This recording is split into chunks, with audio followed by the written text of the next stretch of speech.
berapa pakcik dulu gombak? Bukan 5 tahun. 5 tahun? 55 tahun. 50 daripada Lahir. daripada lahir. Alhamdulillah. So dah lama ke Ustaz duduk Gombak Utara sini? Oh, lahir sini. Berapa lama dah duduk sini? Saya duduk sini 30 tahun. 30 tahun. Dia musuh sampai sekarang. Utaranya rumah memang tak ada. Orang kata facility lah. Oh, ya ke? Tapi kita pun KL kan, so banyak je bini yang dekat kena keluar sikit lah. Faham. Tapi kalau macam nak mall besar-besar tu, of course lah kan, tak ada lah. So daripada dekat Gombak ni, apa perubahan yang pakcik nampak daripada segi orang dia ramai ke, macam peluang pekerjaan, tempat dia, pakcik cerita. Okey, pada masa ni lah kan, Gombak ni memang ramai dan penduduk padat lah. Oh, memang padat lah. Daripada tempat-tempat dia macam mana? Makin best ke? Tempat dia Ada yang dah hilang ke? ada perubahan lah. Dulu kawasan kat ini hutan belantara.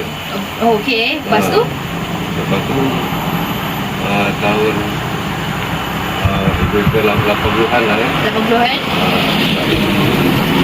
Dia dibina. Oh, so okey. So sendiri time tu jadi UIA. Tempat-tempat lain? Ada macam yang hilang ke, yang macam pakcik teringat tiba-tiba dia hilang ke, dia dimusnahkan lah senang cakap kan. Dulu Karak Highway tak ada dulu. Oh, Karak Highway tak ada dulu. Okey. Lagi ada tak tempat-tempat yang menarik ke yang orang suka pergi? Dulu dekat Batu 10 tu Batu 10. ada Mimalan tau. Ada macam benteng Mimalan. Oh ya? Oh. Batu 10. Okey, lepas tu? Oh, Taman Tema. Mimalan Batu 11. So far banyak perubahan lah sejak daripada tahun 1990-an.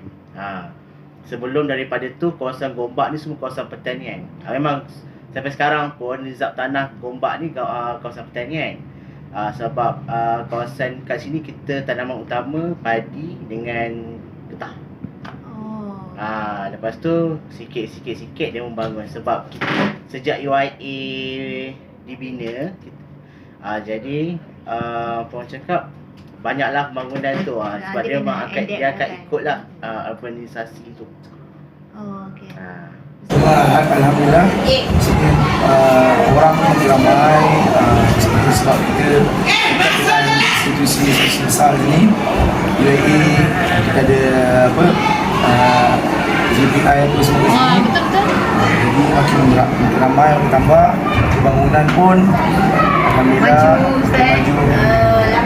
Jadi peluang pekerjaan di sini pun makin bertambah. Lagi-lagi di 2012 ada hospital orang asli. Oh, itu baru ke? Lama dah? Dia sekarang dah di-upgrade sikit dah. Oh, faham. Dekat dengan muzium orang asli semua kan. Ada macam